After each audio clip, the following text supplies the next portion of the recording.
Hello everybody and welcome back to another episode of Megabuild Survival with me, the Maximus JK.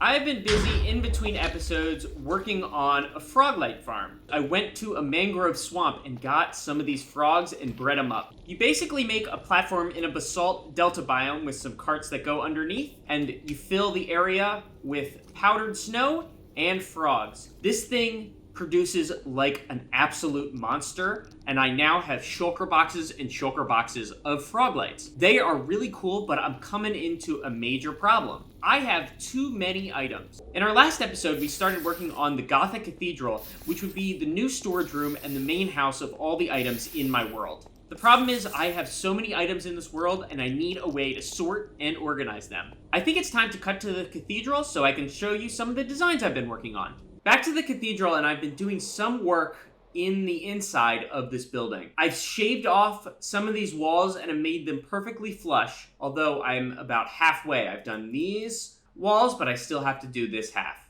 Another thing I did was set up a ton of haste beacons in order for me to insta-mine a lot of this stone away. It's really hard to tell from the last episode to this episode, but I have shaved off a bunch of caves and chunks of rock that I think really smooth out this area and make it look a little more cavernous and exciting. For example, there was a big pile of rock here, which I chipped away at, and now that looks so much better and more exciting to put maybe some pillars or some walls or something of interest right there. Although I'll probably keep doing this over time. It's not really super exciting, and I find little areas to just chip away at and shave off.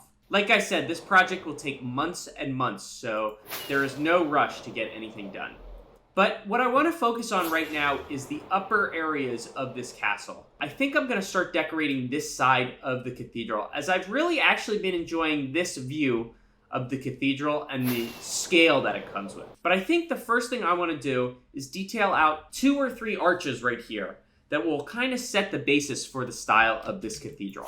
I'm going to be using a lot of pointed arches, which was very common in Gothic architecture, and I want to make sure that they look super imposing. I have a really cool idea for most of the arch, so I think it's going to turn out super well. Max from editing, when I say arch in the previous clip, I am talking about the arches designed in a window. So these are actually going to be windows. These are some of the windows that I was talking about, but I wasn't talking about windows. I was talking about arches, and I really like how they turned out. We have intersecting arches that go in at the bottom section with these thin andesite walls to kind of build that structure. And you can see the angles have overlapped on each other with this pillar and these pillars right here, and then an overarching pillar on the side. And you can kind of see the continuation of the pillar and those lines throughout the whole build. From there, I added another roof with just a slight indent before it goes back into the bigger roof, and then some curved windows here all the way to finish off the top. One thing you will notice is the giant M at the bottom. It's a little narcissistic, but I really like the way that it turned out. This is supposed to be my main storage room, so I really like the way that these windows kind of shine. I plan on changing the back of these windows to be stained glass and make some really nice stained glass windows. I also started labeling some of the storage components that I want to add to this build. First thing we have is our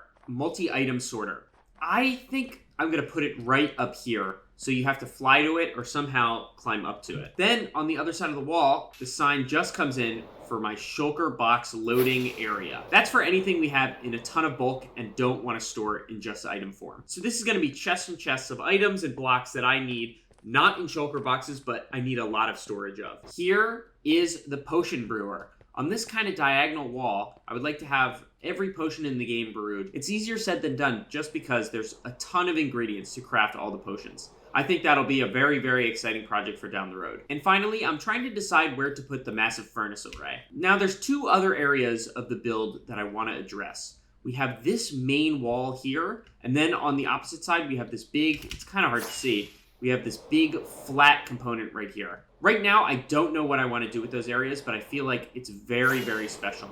It could be an information board or a giant world map or something that could look really, really cool. Another thing I've been thinking about is how I'm going to do the decorations on the inside. I don't necessarily need it to correlate with this white and gray tones that I've been doing up there, and frankly, if everything was monochrome, I don't think I would enjoy it as much. One of the things I want to do is build up some of the pillars that we got from the Froglights in the earlier part of this episode. I've already marked out these areas, and the problem is, in the original design, This is 2 squares, but I accidentally split it into 3 sections up there. So somehow the middle pillar that fits in with this kind of square theme that I've been going on, this is twice the length of this and this and this. Those are all equal squares with this twice the length. This pillar would go right in the middle of this window. So somehow it has to either branch out or I add separate pillars here. So I'm not quite sure how I'm going to get that done. As you can start to see, I built up some of the Froglight pillars here, and I've been using the Verdant?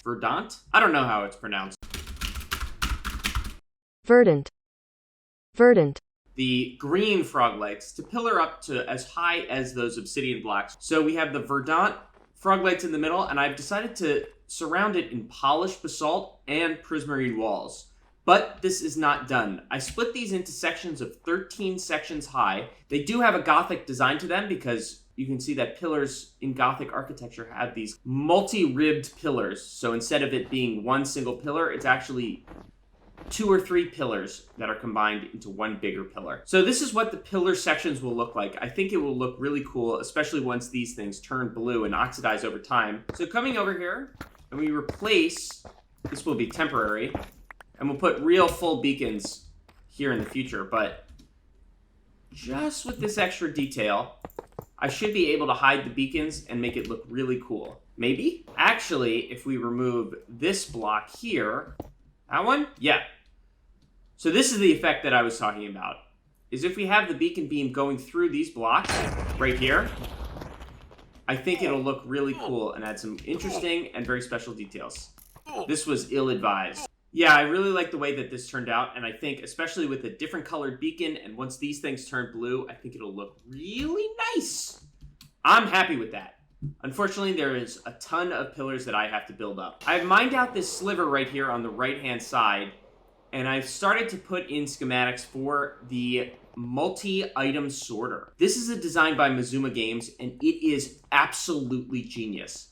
I've gone through this design in a single-player world and figured out every single component in order for me to dissect it and build my own. I can't believe this type of machine is made in vanilla Minecraft, and it is such a cool and unique design. I'm not going to go into the details of how this works, as Maizuma has probably 2 hours or 3 hours of content going over how this machine works and all the functions and changes that you can make on your own. This is going to be 8 unique multi-item storage slices that I'm going to build here with one decoding segment right here that'll allow the sorter to work. Items will be input over here in this little section in just one chest. From there, they will be sent to Shulker box loading bulk sorters, which will be in this area right here.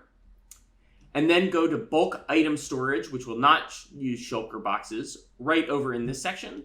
Somehow the items will be navigated through this multi-item sorter. One of the things I did between the last clip and this one was actually grab some Shulker boxes of items that I will need. So we got a ton of hoppers, composters, comparators, and I think that should be enough to get this whole thing going.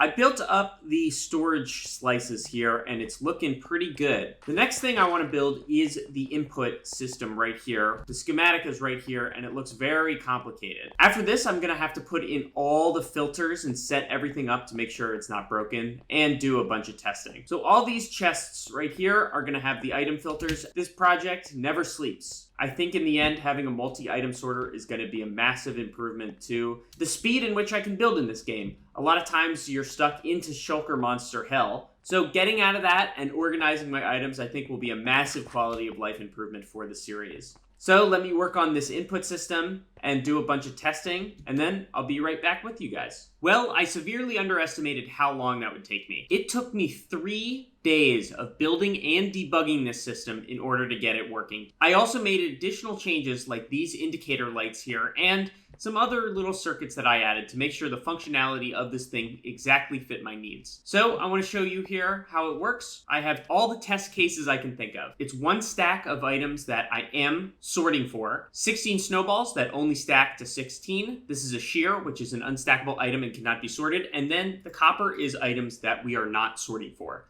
I also have an empty shulker box and a shulker box full of all those items. If I put it into the input chest, the input chest won't be here. It will probably be behind here, and somehow I'm going to fit it into the rest of the storage system. But we input all these items, and we should see this storage slice have the rails, and this storage slice will have the snowballs. A bunch of things are happening right now, but one of the things that I added was this item indicator and the shulker box loading indicator. I pulled signals from the dispenser here, so if there's any shulker boxes that are in storage and not being currently unloaded, all shulker boxes would come through this line. That would read the signal directly. And the other thing I did is this is the item chest, and so this also reads a line of comparators from this chest. This means I have access to the accurate item counts of these items, and I could use it for an indicator pad in the future. Imagine a big sort of graph or something like that that details how the storage system is working. This thing works at hopper speed, at least for the categorizer, which is where the bulk of our items are going to go. And so eventually, if you have hundreds and hundreds of shulker boxes coming back from a big project, it's going to take a ton of hours to sort out all this stuff. It's been so long, actually, that if we come over to this pole, it might be a little hard to see in the snow, but it has oxidized, and I think it looks really cool. A lot of work needs to be done, but I'm fighting through the snow and getting to it. And as the lights turn back down, we can see that shulker boxes are fully sorted. Unstackable items have been sorted in here. And then this storage slice has all the activator rails. This has all the snowballs. And then at the end, we have the output chest, which, which has our 2 cut copper and then some other stuff I had from earlier. This storage slice is looking great, and I'm ready to sort a lot of my items. I built up the bulk shulker loaders here with a double speed design. So right here is a double speed item filter. So that means that this goes twice hopper speed because it goes into the chest not only through the back but also through the top. So there's a water stream that's going to go up top, and then each of these is going to be a shulker loader, and I put in the shulker boxes and they'll just get filled up with each filter, which is set up by those 2 hoppers right there. This is going to be for items that we have a ton of. Think stone, cobblestone, moss, grass, dirt, anything like that I would really love in shulker boxes. Now I'm going to work on the item storage over here, and eventually we have to create a water stream that goes all around this system. So normally how I build these systems is that there's one chest at one of the sides that loads all the shulker boxes into the shulker loaders. But I decided to figure out a middle design just because I thought it looked better with the room. So I made this kind of elevator where you would put in all the shulker boxes and then they go up to the elevator. And then this circuit right here, it had to weave behind the storage slices. Just make sure that whenever that chest is low, it turns on this clock again so items start heading up into the chest, into the backup storage. That goes into a minecart track, which a minecart will just be going back and forth and filling up all these shulker box loaders. Another thing I have to get rid of is this bomber here. I think it would be fun on camera if I tried to hit all the TNT. I don't think it should blow up anything important. I think the beacon should be all right. Okay, almost perfect accuracy.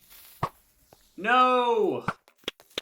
I missed that one, but nice. I was setting up a beacon here to mine out this area for our item filters, and I noticed that when it was snowing, it looks really, really cool and magical.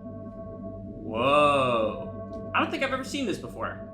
Anyway, thought I should mention it. I ran out of ice. I needed more ice to collect for the water streams that move the items in between some of those sorting units. I just decided to flatten out part of a riverbed. If I get more of an aerial view, you can kind of see that most of the river was here, and I just flooded it and put some stairs on the side. This should freeze it into a full ice tray, so I kind of want to AFK to enjoy the time lapse and the nice magical music.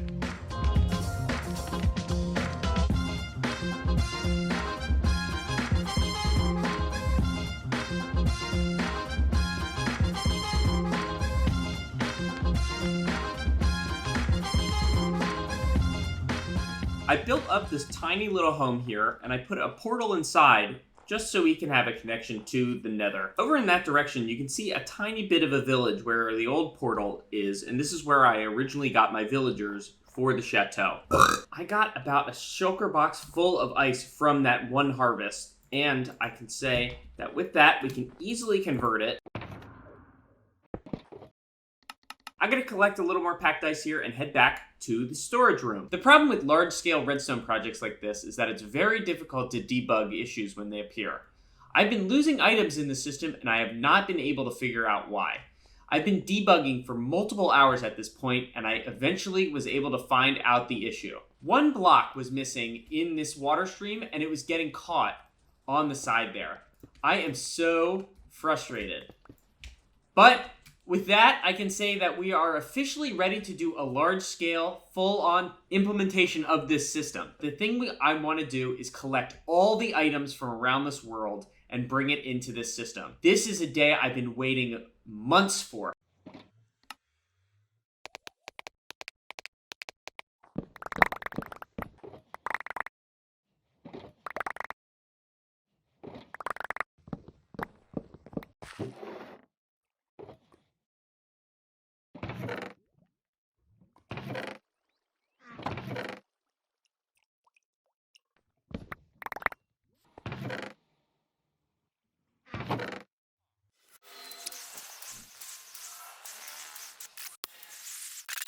Well, it took about 2 hours, but I was able to remove all the items from around the entire world. I cleared out the spawn chunks, the raid farm, my old storage room, Aia, and the chateau, and put all the items into these 12 chests. These are full of shulker boxes, full of random, unsorted items that need to go through the new storage system, and I think it's going to take a long, long time.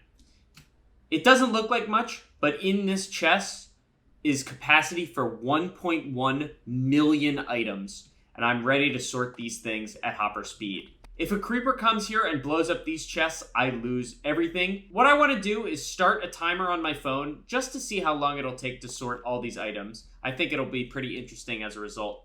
And then work on these pillars here. So to finish out the episode, I'm going to work on these pillars in time-lapse mode and sort out all these items, and we'll see how long it takes. Let's go!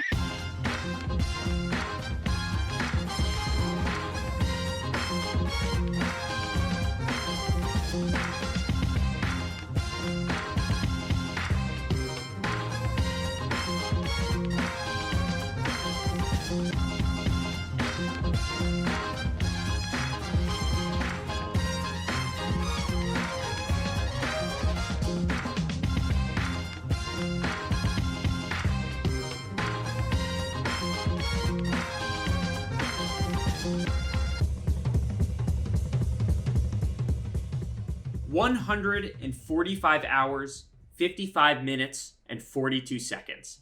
That's how long it took to sort almost all of my items. Almost a whole week. I did run into one problem here where I have all this concrete powder stored in the shulker boxes from the sand duper, and I never was able to sort that because there wouldn't be enough room in the automatic sorting system for one of those. I would have to make an entirely separate either bulk loader or item loader. These pillars are looking really, really magical. One thing that you start to realize once you start building a project like this is that every decision you have to make needs to be made at scale. And this took a while to make all these pillars, but I think it really starts to have that magical, enchanting vibe. I do have to move a lot of these beacons still into the actual pillars, but that's a project for another day. And one final thing to mention is on September 8th was my 11th anniversary of playing Minecraft. I just want to thank the Mojang team for creating such an awesome game, and I'm super excited to play it for 11 more years. I also uploaded my first short to the channel, so if you guys want to check it out, it's about how I manage my personal inventory in Minecraft. I really enjoyed making the short, and I'm excited to make more.